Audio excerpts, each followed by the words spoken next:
Today's daf going to be learning is Avodah Zarah daf Lamed Gimel. A few quick announcements again. The bookmarks, the registration is up. You can find it now on the every week, every day for this week. When we send out the daf. If you go onto our website, you can find the registration link there. Also, it's on the homepage of the website. So please order your bookmarks. Still looking for sponsorships if anybody would like to sponsor. And a reminder that I'll be speaking in America next week in two different locations in Los Angeles and in Lawrence, New York. So love to see people. The Shiur in Lawrence will be with Chavruta and Shiur, and in LA it'll be a lecture. You're all invited. Okay, we are going to get started with the end of Lamed Bet and Bet. So that's what we're up to. We're up to this situation where somebody is on their way to this festival. Let's call it a festival again, whether it's a house of idol worship or a festival, we'll call it a festival. They're on the way to the festival. You're not allowed to do business with them while they're on their way. However, what we saw yesterday was that Shmuel said, it depends if it's a Jew or an idol worshiper. If it's an idol worshiper on their way in, you can't do business because the concern is they're going to go, as we saw in the first Mishnah of the Masechet, they're going to go thank their gods because they're going to be so excited they got this good business deal. But on their way out, my dahavada, they've already been there. They're not going back. They're done. But Shmuel added, though, with a Jew, the situation is different. A Jew, specifically, the opposite is true. When they're on their way in, now what we mean by on the way in, I should really clarify. What we mean is they're on their way. They haven't gotten to the area where the festival is yet. So they're on their way. We're hoping that the Jew is going to change their mind because what's a Jew doing going to this big idol worshiping festival? So the assumption is they'll probably change their mind and they won't go. But if they already went and they're now on their way back, well, then you know that they already worship the idol. And the assumption here is very interesting that the Jew is going to be worse because it's very exciting to them. It's their first time. It's new. Or if you're a Jew who then goes to something, we're assuming you made that change, you're very strong about it. And therefore, the likelihood is they get a business deal after they leave, they'll probably be very excited and they'll go back and thank the gods. But now we're going to have a contradictory source because the Gemara starts off on our first line today. Tanya, but doesn't it say Yisrael olech l'tarput bein b'halicha bein b'chazara asur? But there's a different source. It's not like right. It's talking about a Jew, so it would be like the second one. Okay, just remember the idol worshiper. It's going to be specifically a problem when they're on their way and not when they're on their way home. The Jew, it's the reverse. On the way, not on the way home. Yes, but this source says for a Jew, it's going to be a problem to do business with them on their way there and on their way home. So Rav Ashi Kitanya, Rav Ashi says there's a third category. There's idol worshiper, there's Jew, and then it's also Jew. So what's the Jew? Yisrael Mumar Devadai Asil.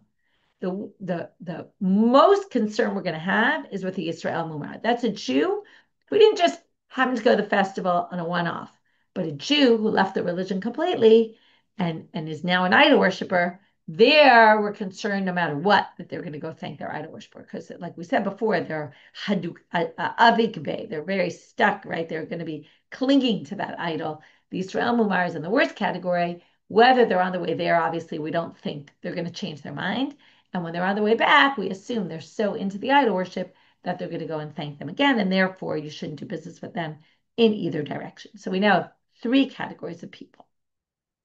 Tanu Rabbanit. I notice all of them show that we're going to be the most lenient with the idol worshiper, right? There's less concern that they're going to go back and worship their idol. And this is like a good example of, things just become commonplace to people and they don't take it seriously anymore, right? Like, for example, sometimes people who convert are actually much more into religion than people who grow up with it. They just get used to it. It doesn't mean so much to them anymore. So you can talk about it like that. Tanu Rabbanit. Ovei Kochavim haolech liyarid. Now we're going to have this. The Ovei Kochavim goes to this big, okay, it sounds like also festival. Okay, now in this case, we're assuming we're talking about merchants that were there. Okay, so you're on your way, you're outside this area where there was a big festival. And you see in Ovei Kochavim, bein b'halicha, whether they're going to the festival or bein b'chazara, or they're coming home from it, mutar. You're allowed to do business dealings with them. We don't yet understand what the issue is. Yisrael haolech liyarid, b'halicha mutar, b'chazara asur. So now you would think we're talking about the same thing, but they're not. You'll see in a minute.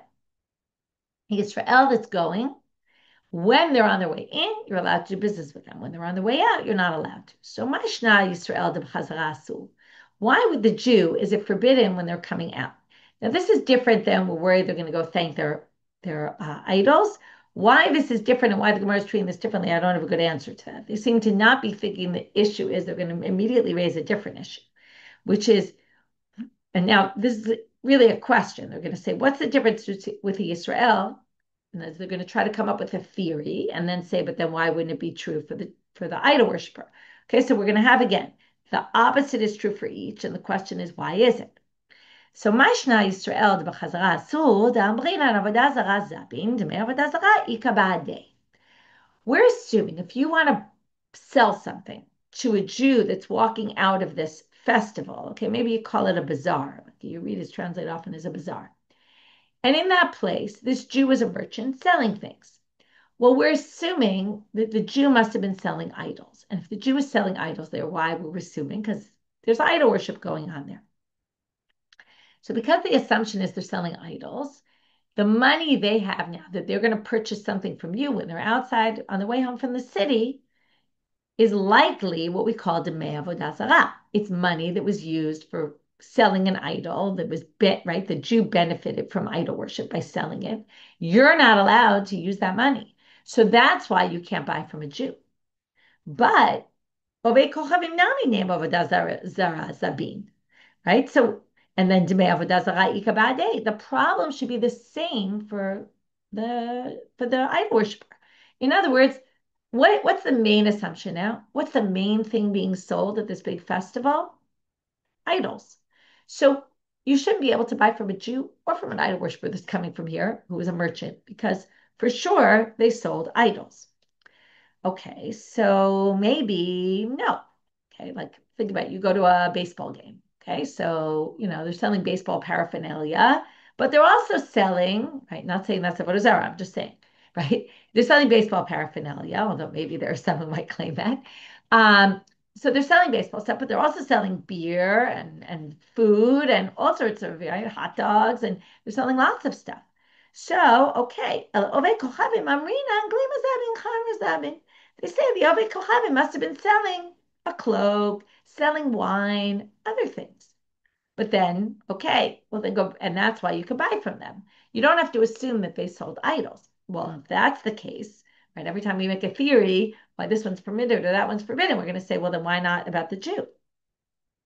So Yisrael Nani, why don't we just assume maybe the Jew is selling? Said, oh, good business opportunity, right? Jews are always good at jumping on business opportunities. Not all Jews, but it's what they say about Jews. So, right, the Jew sees a good opportunity and they say, there'll be a lot of people. I'll make some money. I'll go put up a concession stand there. But not necessarily they're selling idols. So why would we forbid you purchasing something from a Jew who walks out of there? So to which they say, this undermines the theory of the Jews always looking for an opportunity. If the Jew was selling clothes or wine, they wouldn't go to the festival to sell it, even though, okay, the commentaries talk about this, right? We all know when you go to a baseball game and you buy whatever it is, a drink, right? It costs a fortune, much more than if you buy it in the shuk. But even though the Jew could have a good business opportunity, they're not going to go to this idol worshiping bazaar to sell this stuff unless, right, it was idols. In other words, idols you can't sell in the Jew's area because the Jew, we're assuming here, the Jew lives in an area that's predominantly Jewish, and they're not going to be able to sell their idols there. So they're not going to, now there's different reasons as to why they wouldn't go to sell their beer, wine, whatever it might be, cloak at the bazaar. They're not going to go there either because it's farther away. That's the assumption, right? They're going somewhere farther away. It might not be worth it. You might make more money, but it's a lot of travel and it might not be worth it. Or you're not going to want to go to a place of idol worship unless, really worth it for you, meaning you have stuff to sell and you have nowhere else to sell it. I mean, what are Jews doing selling idols is another question. But the assumption is if they have idols to sell, well, then they're doing it there. And then you have to assume that a Jew that comes back from there must have been selling idols, because what else are they doing there if not going to sell idols? But if they're selling anything else, they'll sell it locally. They're not going to go to this Yerid where they're selling idols, and where it's far away, it's not worth it to them, or not something they would do. So again, this is all about making assumptions about people, right? And then we go back to the Gentile, which is very interesting. They're going to basically say you have an idol worshiper. The assumption is they're probably not selling idols. I don't know why they're thinking that, right? It's not a great answer as to it leaves us a little bit lacking. Why wouldn't the idol worshiper be selling idols there? Why can you assume that they're selling other items? So they don't really address that so much. But I guess, again, there's a lot of things to be sold there. And the assumption is the idol worshiper will go there anyway to sell, because they want to be there anyway. They want to be where the action is. Okay. So leaves us a little bit lacking. Haba'im mutarim. Okay, now we're back to the Mishnah. The people who go to Tarput, right? If you catch them on their way out, you can sell to them, because the assumption is, again, we're back to a different issue, which is they're not going to go thanking their gods. Amar Rabbi Shimon ben Lakish, Lo shanu ela she'en kshurim ze bazeh. He makes another limitation. You're assuming they're not going to go back if they come on their own and they're leaving the festival on their own. Aval kshurim ze bazeh. If they come out in a pack of people, asurim, you can't start doing business dealings with them, because emadato lachzor. We're going to assume then, if you do business dealings with them, when they come out in packs, they often travel in packs and they might all go back together to the festival. So there's a concern that they're going to return, and therefore you can't do business dealings with people even on their way out, even though they're idol worshippers. There's a concern they're going to go back. Again, it's hard to understand the reality here, and it's hard to understand why they go back if they're in a pack or they go back with individuals. Today, we're making a lot of assumptions about things. The first section is assumptions about people, what they're selling at can you determine what they sold when they were there? Can you determine whether they're going to go thank their gods and go back to there or not? And depending on who they are, Jew, idol worshiper, Jew who left the religion, right? All different kinds of ideas. Now we're going to move to laws of kashrut. Okay, and we're going to talk about, because we're now in the next line of the Mishnah, which is the nodot and the kankanim. The Ovdei Kochavim, which are nodot, are they're like leather flasks, okay, wineskins they call them, or kankanehem, which are jugs, okay, which are generally earthenware. So the Mishnah says that these two things, if they will come from the non-Jew, and then you put your wine in them, your wine is forbidden. You can't benefit from it. That's Rabbi Meir. The rabbis say, no, you can't drink your wine if you put it in there, because again, right, in laws of kashrut, we understand things get absorbed into vessels and they come out of vessels. Now, again, the big difference is usually in kashrut, we say they get absorbed through heat, by heating them up. Now, these jugs were not heated up or anything, so we're going to talk about this. But they do get absorbed because the substances are absorbent substances. And that's going to be a whole question today. What substances absorb, which ones don't, right? What kind of jugs absorb? How much do they absorb? Are there ones that absorb more than others? Can all of them be kosher? Can none of them be, right? What can be koshered? How can it be koshered? All that. That's going to be our discussion today. And as in often in these kind of sugyot where we're talking about something that's related to the reality of their time, what vessels, what this, there's a lot of different opinions about how to understand all these things, what they are, how absorbent, what makes this one unique. A lot of debates about how all the what's actually going on in the Gemara here, and then obviously practically, because what does this mean? That will affect halacha l'maaseh. So let's start with the Gemara. No dot of de kochavim kankanehem. Tanu Rabbanit. So again, assuming we're going by chachamim, that they're not. If you put wine in a flask like this, in some sort of utensil that have wine of a Gentile, you can't drink the wine, but it's not forbidden to benefit from. But that's not really what's going to concern us right now. The question is what we do. No, and how we kosher it really. And what kind of vessels are even going to forbid it? So Tano Rabbanan, the braita says, and first they're going to start with nodot, later we'll go to kankanim. So the nodot again are the wineskins, which are made of, right, skin, a hide, and that's where they would keep the wine. Nodot of de kochavim, gludim chadashim mutarim, Yishanim umezupapin asuli. So if they're grudim, which means they don't have tar in them, they would put tar inside. Okay, so if they don't have tar and they're new, or they're new, depends how you read it. New, there's already a debate what it means new. Rashi says barely been used, okay, which is a big difference between Rabbeinu Eliyahu and Tosfot, who says never been used. Okay, Rashi says if you use a wineskin once or twice, it doesn't absorb that much. Okay, it's not the most absorbent substance. It would have to be something that was used a lot, and then it would have been absorbed. That would be the yashan versus chadash. The zefet, okay, so now it's mizupapin, the tar would absorb the wine also. So that would also make it a problem. If they're grudim, if they don't have any zephet at all, some people say also the zephet is there. Once the zephet is there, you can't tell anymore whether it absorbed or not. So you wouldn't be able to identify if it's new or old. And that's the problem once they're mezupapin. The question is, what is the tar? Some people say the tar was made with wine, which we're going to see later, that perhaps it's part of the process of making the tar. When they would put the tar in, they would add some wine. And that's why with tar, it's already forbidden because there's wine absorbed. We know there's wine in there. Okay, so again, a lot of lack of clarity about these. But either it never had wine and that's why it's permitted, and once it has wine, it's a problem, or the wine didn't absorb much and that's why it's permitted, as opposed to the later ones where the wine, the Yishanim Muzupapim, where it gets absorbed. Ovei Kochavim, Rivivan Ve'ibdan. Okay, the braita continues. If an Ovei Kochavim, Rivivan Ve'ibdan, that means he did the process of, they would heat up the tar and then pour the tar into the vessel. And then natan letochan yain, and then put wine in it, which is why I said this could be as part of the process of the lining, putting this lining in. So the process included pouring wine in it while it was still hot. And Yisrael omer gabav, if the Jew is standing there watching, eino choshesh. This is not a problem. This doesn't really make so much sense because it sounds like in the process of making the tar, the Gentile poured wine in. Now, if the Gentile poured wine, right, there's a concern, it was nesech, or while they were pouring, they did a libation. And what does it help if the Jew's standing there? Now, maybe if you're worried about that they did a libation while they were pouring, so you could say, okay, the Jews there making short. But if they took wine that was theirs and poured it in, who knows, maybe they did nisuch hayayin previously. So that's what the Gemara is going to ask. Because the Gentile idol worshiper put the wine in, what does it help? There's a Jew watching.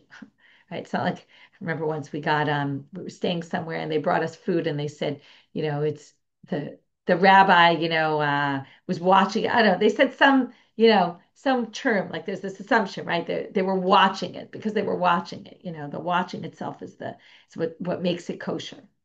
So Amar of Papa, the first explanation is going to be like this. We misunderstood the case. Hachi Kamar. This is how you read it.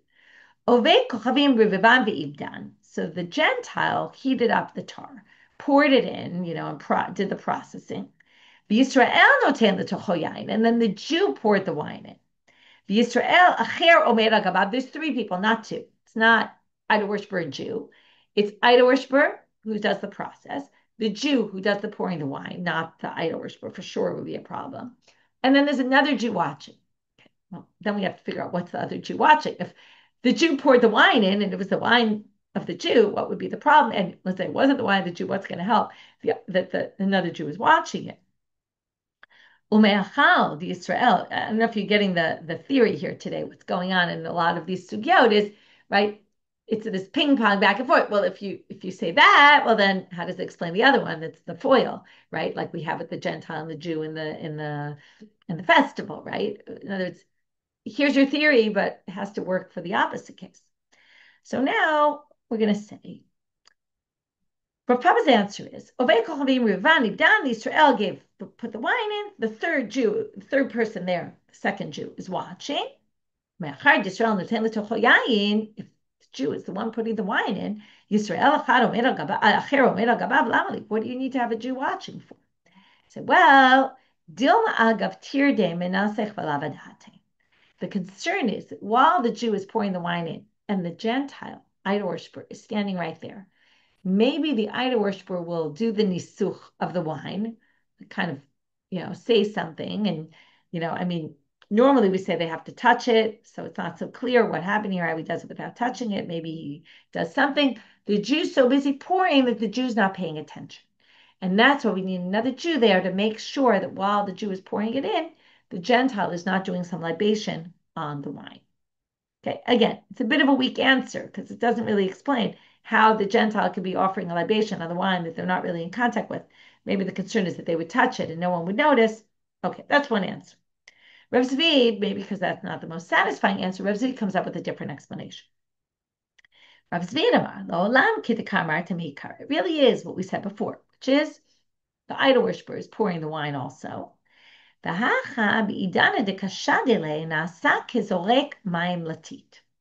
When you pour wine, and this is what I said, that part of the process of lining the jar with tar, or the wineskin with tar, was to specifically pour wine in to it did something. Again, it's hard to understand. We don't know the process of how they did this all, but it did something in the process of the tar, of tarring the lining the jar, the jug.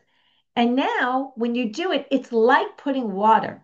When you create clay, you pour some water in and then the water disappears and you don't see it anymore. That wine is negligible, right? Like, number one, the assumption is you don't taste it at all because, there's a bit of a debate here what the issue is. But basically, it becomes part of the tar, and then the assumption is the flavor is not going to come out. The flavor gets absorbed, the wine itself is absorbed, you don't see it, you don't taste it, it's as if it's not there. So this is different than putting wine into a jug and it getting absorbed in the sides. This is putting it in while you're doing the process of the preparation, and while the tar is still hot, it's as if it's gone, okay? So that's why it works. Okay, now, still doesn't answer the question. The Gemara doesn't interestingly go back to this. What does it help to have the Jew standing there watching? If we basically say we don't care if it's Yain Nesach, okay, because you're not going to taste it, you're not going to see it, you're not going to, it's not really there, okay, then why do you need the Jew there? So for this, we need the commentaries because the Torah doesn't ask it. So different explanations. One says that it's to make sure that after it cools off, they're not pouring anything in anymore. Now that's awkward because it's a strange answer because the assumption is the Jew has to be there from the way it sounds while he's pouring it in the beginning, not 5 or 10 minutes later. But perhaps that's one answer. And the other is that this will only work as long as the idol worshiper doesn't touch it. Okay? And as the idol worshiper is pouring, but he's not touching it. So the Jew has to stand there to make sure that the idol worshiper doesn't touch it. If he touches it, it would even be a problem, even if you wouldn't taste it or it wouldn't be seen, it wouldn't be noticed at all. So that's another possibility, which would have a big halachic ramification. Because if that's the case, right, that according to explanation number one, it doesn't even matter if the Gentile touches it. According to explanation number two, it matters. So again, like how we get halacha from here, there's big debates based on how you understand these not clear enough Gemaras. Amar Papi. So we had two answers. One is that it's actually the Gentile pouring the wine, and one is that it's the Jew. Okay, now the second explanation that was the Gentile idol worshiper pouring it. Amar Papi Shmami Nami de Reb Zveid. Hi Ovei Kochavim Deshade Chaver Lebei Milchei D'Yisrael Shari. Sounds like if a Gentile idol worshiper pours wine on the salt of a Jew, okay, they would apparently make what's like called wine salt. Okay, you can look it up. They would pour wine into salt to make the salt flavored. So since basically it gets absorbed, you don't see it. It's like the mayin latit, and you don't see the wine anymore. It's not noticeable in any way. It sounds like it would be permitted. But if you got what I said before, it adds flavor to the salt, then you get why this obviously is a problem, right? And that's what Rav Ashi says. Matkav Rav Ashi bidavi. This is not similar at all. Hatam kaza liibud, hachalo kaza liibud. In the tar, it's gone completely. It's not just, and that's why I said it before. Number one, you don't see it. Number two, you don't taste it. In the salt, you might not see it, but you definitely taste it. That's the whole point of putting it in. And because there's taste there, it's a problem. Again, this returns us all to law. We haven't really learned it in the daf yet, but laws of kashrut, which we all know about taste. We've learned it here and there. We haven't gotten to chulin, where real kashrut, the bulk of the kashrut laws are there. It's all about notein tam, giving flavor. Giving flavor is obviously a problem. Bar Adi Taye, Anas Hanuzi came Rav Yitzchak Bar Yosef. So Bar Adi, who is an Arab merchant, stole vessels from Rav Yitzchak Bar Yosef, or grabbed them, seized them, took them. Ramabu Chamra, he put wine in them, and Hadrinu Neale. Later he returned them. Ata Shalbe Midrasha. So Rav Yitzchak Bar Yosef went to the Beit Midrash. Can I drink from my vessels that now, have wine in them? Amarle Rabbi Yirmiyah, Kacho Rabbi Ami. Okay, all of you who have ever done this, or have seen your parents do it, or I don't know, but you're going to say, here we see it. Halacha l'maaseh. This is what you're supposed to do. Mimal'a mayim shlosha yamim u'ma'aran. You fill them with water for 3 days, and then you change the water. Amarava tzarich la'aram me'eit la'eit. You have to do it every 24 hours. Okay, by the way, you could do it after more than 24 hours, but you have to do it at least 24 hours, have them soak this. Now, people, I remember growing up, we would soak glasses for 3 days. That's how you kosher glasses before Pesach. So here also. Now, why do you do it in this way? Why not in, the way we normally kosher things? Because again, you kosher things, the way they absorb is the way it comes out. This is all absorbed by having wine sit in it. There's no heat. It's not like you have to do with the burners, turn them on high and burn them the way they usually burn. But the way you kosher them, right, or a pot that you boil water in, so you boil the water over, this is different because it was only absorbed with cold. So you basically get it out by just soaking it. The same way it's soaked in wine, and because of that, the wine got absorbed. So if you soak it in water and switch the water every 3 days, eventually the flavor of the wine will get out of them. So that's how you take these jugs that you have and you kosher them. Savor meaning. Now, this is always a case. You have a case where there was a story or a situation, and then they rectify the situation in this way and they paskin. So then people standing by start making observations and misobservations. So Savor mina, people thought Hanimili Didan. This is because they were his own. Aval Didhulo. But if they were owned by the Gentiles, you wouldn't be able to kosher them in this way. We're only allowed this method of koshering because they were his own vessels. They were the Jews' vessels that were used temporarily by a non-Jew. But if they were vessels you bought from a non-Jew or found from a non-Jew, you would be able to kosher them in this way.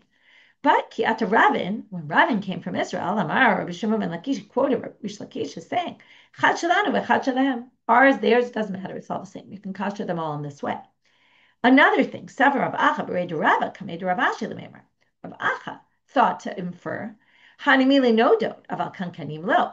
He thought to distinguish between wineskins, which don't absorb as much, and earthenware vessels, jugs that are made of earthenware that absorb a lot. But Amarle Ravashi, Loshna Nodot, Loshna Kankanim. Even Kankanim that absorb more, that are earthenware, still you can get it out like this. Tanu Rabbanan, Kankanim Shalavdei Kochavim. Well, since we mentioned Kankanim, now we're going to have the braita that's similar to the one before about the Nodot. Same thing about the Kankanim. Kankanim Shalavdei Kochavim. Chadashim Gurudim Mutarim, Yeshanim Umezupafim Asurim. Okay, so again, if they're without tar and they're new, you can use them. If they're old or they have tar, and then you can't tell if they're old or new, this will go with that interpretation, they're forbidden. Ovei kochavim noten letochan yayin. This doesn't mean he should. This means if an ovei kochavim put wine in there, Yisrael noten letochan mayim. Okay, this is exactly what we just saw. You can put water in them, soak them, and get the flavor out. Ovei kochavim noten letochan yayin, because it's just saying the same thing. If an ovei kochavim put wine in, you have another way you can do this. I don't know if you want to try this one. Yisrael noten letochan tzir mohayis. You can put a fish brine or the fish stew called morayis. You could put that in, and Rashi says that works immediately. You don't have to do the whole 24-hour times 3 days. It takes it out immediately. We talked about this before, how the wine in the fish brine, right? There was this machloket about it because the wine is basically there to take out the bad smell, and it kind of it creates like the wine almost disappears because it's used for some sort of purpose and you don't taste it anymore. So here also the wine comes out into the fish, and then it's no longer in the vessel, and that happens in a much more quick process. Ve'eno choshesh. So now I ask a question about this fish brine. Turning out on a bet, lichatchila or diavad? Is this if I happen to put fish brine into my vessel that I got from a Gentile, not paying attention, not thinking about it, that it's not kosher, I put my fish brine in, do we say that now it's permitted? Or do we say, if I want to, I can lechatchila put fish brine in? So Tashma, let's learn from here. Can I use it to kosher it, basically? Detani Rav Zvi bar Bashai, halokech kankanim min hagoyim, chadashim noten letochan yayin.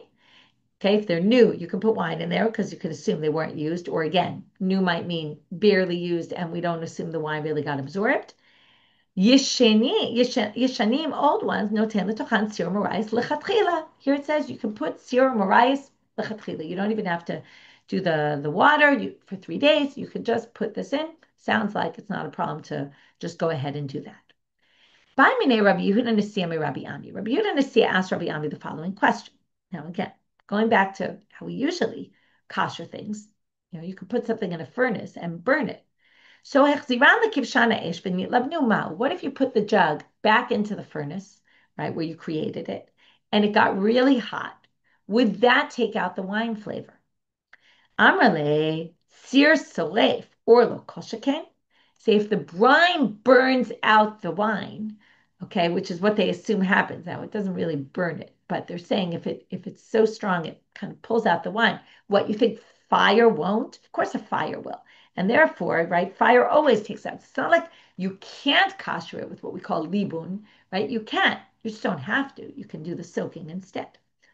Itmar Nami Amar Rabbi Yochanan, Barmelam Rabbi Asi was also said that Rabbi Yochanan, not just that Rabbi Ami said this, but also Rabbi Yochanan or Amar Rabbi Asi, Amar Rabbi Yochanan, or the Rabbi Asi quoted Rabbi Yochanan is saying, Kankanim shalavech kochavim shechziran lekipshana esh. If you get kankana, a jug from a earthenware vessel from a Gentile idol worshiper, and you put it in the fire in the furnace, kevan shenashra ziftan mehen mutarin. Once the zephyr comes off, okay, now how hot, right? It has to be hot enough that the tar lining comes out, okay, melts and is removed.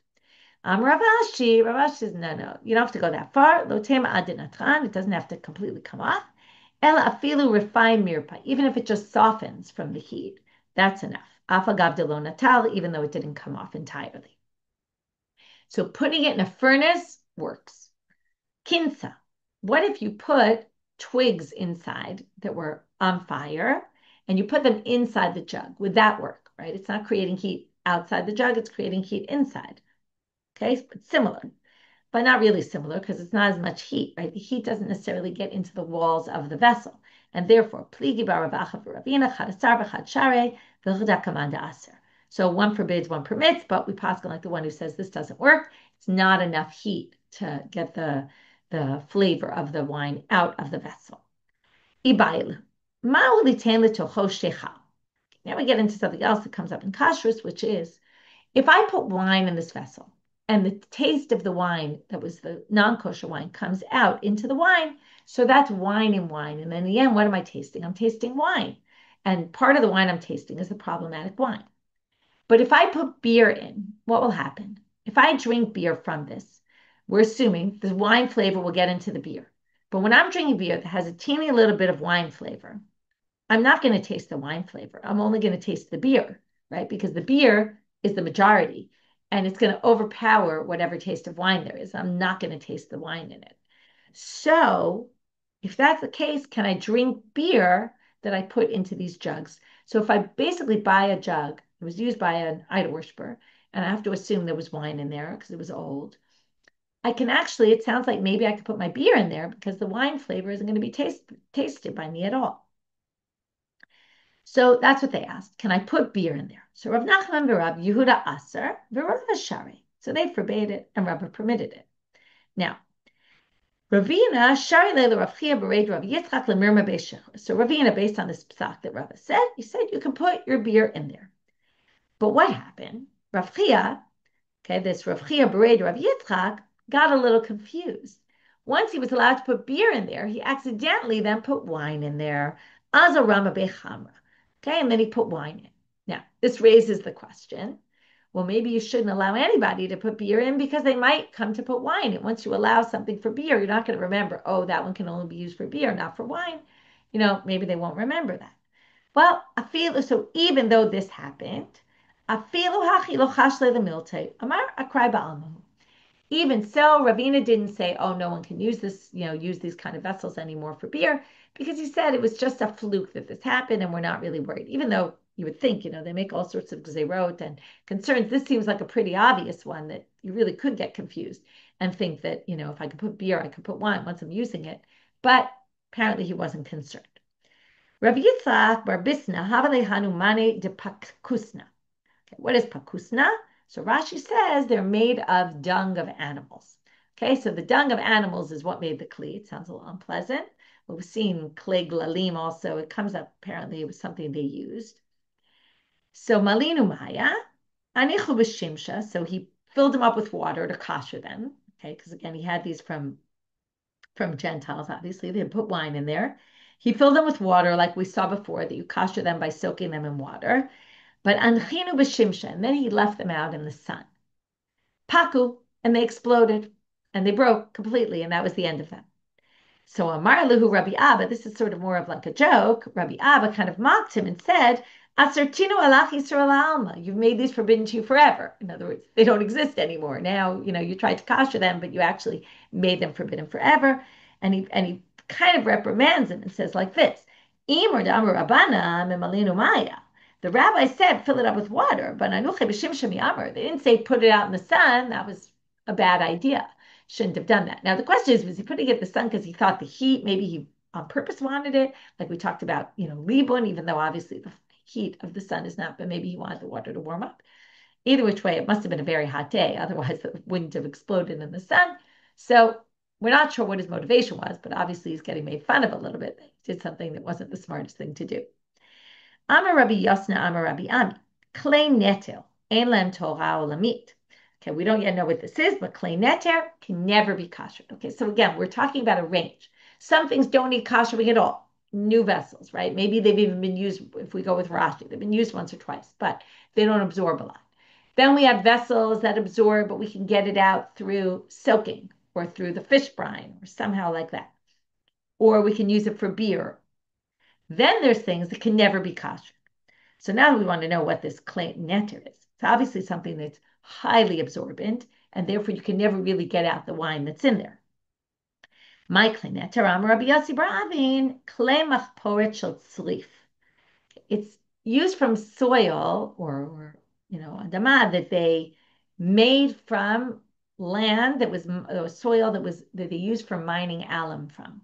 So it's a certain kind of soil that's apparently very absorbent.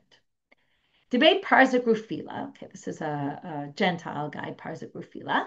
Anas hane kube mi pumbedita. So his people stole these kube from pumbedita. Now, kube also, range of opinions what exactly it is.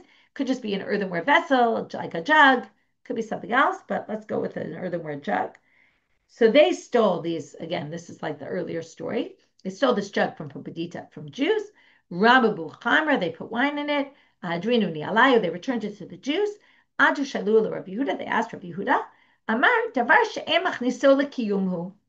This is a new category we haven't seen, which is people don't put things in those kind of whatever this kubi is for the long term. This is like the kosot we saw, okay? But the kosot are different even because not the kosot. We're going to see the kosot soon. Sorry, this is like the right. Actually, it's different. Okay, fine. Before we had jugs, these are jugs. We're going to see the kosot soon that people just put in temporarily. They don't leave things in there for a long time. Because I don't leave things in there for a long time, you don't even need to soak them for 3 days. You could just rinse them out, and that's sufficient. Okay, because they're not meant to be very absorbent, and they're also, the assumption is that the Gentile who used them didn't put anything in there for a long time. Only when they sit in there for a long time do they really absorb. Again, kosherous, right? With heat, they get absorbed right away. But without heat, it's just a time factor. They've been in there for a very, very long time. They'll get absorbed, and it's obviously a material. Different materials absorb differently. Amar Rav Avira, hanichatz be'shachime daramai. And these are jugs that are I think shachime is dark. You can correct me if I'm wrong. Of Arameans, kevan de lo bale tuva. They don't. Oh, red. Thank you. They're red. Kevan de lo bale tuva meshachchan b'mayim umutarim. So again, this is made from some substance. Some sort of, again, they were all made from the soil. They would make different kind of materials from it, but again, we would use different kind of soils. But this you could just rinse in water, and they're permitted. Amra pape haine patvata. Okay, Rashi just says they're kli cheres. Debe michse. Again, they were a type of kli cheres, a type of earthenware vessel, because we saw before earthenware vessels are very absorbent, not too absorbent, right? Depending on which kind. But this is a kind that's not. So again, another type that you could just rinse in water. Kase. So again, Rashi says they're cups, but cups that are earthenware cups. But again, because you just drink from them, they're not in there for a very long time. Rav Asi Asal, Rav Ashi Shali. Here we have a bit of a machloket. Because they are earthenware, which absorbs, it's a bit of a, right, they're not sure what to say. So now we're going to say in which case do they disagree or agree. And now we're going to talk about the difference between the first use of it and the second and the third. The first use we're going to assume of an earthenware vessel, it's the most absorbent. It doesn't have anything in it yet. So it's going to absorb more. So if the first use of it was by an idol worshiper, everyone agrees. They don't even disagree in that case. They're all going to forbid. If it's the second use is the Gentile, then one permits and one forbids because one thing it absorbs and one thing it doesn't absorb anymore. Some people say, no. Everyone agrees first and second time is forbidden. The machloket is obviously, and the third time, and now they give us a hilchata. What's the halacha? The first both uses are forbidden. The third use is going to be permitted. Meaning, if the first and second use were by a Jew and then a Gentile idol worshiper used it the third time, put their wine in, we don't have to worry about it. I'm a Rev's feet. Now we're going to end with these and kind of we'll be in the middle here, but mani de kunya. If you have glazed vessels, okay, so chivara be'ukame share, yeroka asi. If they're white or black, they're permitted. If they're green, they're forbidden. Okay, why? Mishum de mitzvah, because the green is made from the alum, and that we said is very absorbent. Now, what's the issue with glazed? Rashi says they're glazed with lead. Not everybody agrees that it's covered with lead. It could be glazed like a clear glaze. Okay, but the point of a glaze, why do you put a glaze? So that things don't get absorbed, right? That's the whole idea. But it depends, according to Rav Zvid, what it was made of. If the material is very absorbent, even if you glaze it, it doesn't matter. We're going to see a different opinion about this because you could see why. Because what do you mean? Once you put the glaze, what should it matter what the material is underneath? The itbe kartufne, but if it has cracks and crevices, well, then obviously kulu asire. They're all going to be forbidden because then obviously the wine can get through and both get in and get out. Darish Meremer. Now he's the one who's going to interest us for the next part, and we're not going to really finish even the question today. But Meremer said, Kunya ben ukama ben chivara ben yeruka shari. He says anything that's glazed, it doesn't matter. Even the green ones are permitted. But the question on Meremer is, Maishna mechametz for Pesach. Okay, now we're going to get to kosher for Pesach. How is this different than vessels to be used on Pesach? They asked Meremer, and today we're only going to get to the question. Next class, we'll get to the answer and then see that Meremer seems to contradict himself. Because Meremer here said anyone is fine as long if it's glazed because the flavor doesn't go in. They asked him, can you use glazed vessels on Pesach? We're not asking about the green ones. They're for sure problematic because they're made from this sarif, this alum, the soil with the way the alum is, and they're very absorbent. And for sure they're going to be forbidden. We're asking about the white and the dark ones, the light and the darker ones. And when there's cracks and crevices, we're not asking. We know that for sure is forbidden. They're basically narrowing down their question. We're asking you if they're smooth and glazed, what's the situation? And then we're going to see Meremer's answer, and then we're going to say, well, that seems to contradict what he says by us, and we'll get back to that tomorrow. So what we did today is we started with these distinctions between, today is a day of a lot of distinctions and ranges of people going in and out of these festivals, in which cases exactly we're going to be concerned for, and which one not, depending on who you are, and mainly Jew, or an idol worshiper, or idol worshiping Jew. And then we went to all these distinctions between types of vessels that have wine in them, and do they need koshering? If they need koshering, how do you kosher them? and what materials are more absorbent, what materials are less absorbent. It's also a bit of a lesson in vessels in those days and what they made them out of and what kind of materials are more absorbent and less absorbent. And with that, we finish for today. Wishing everyone a good day, and may we hear good news this week.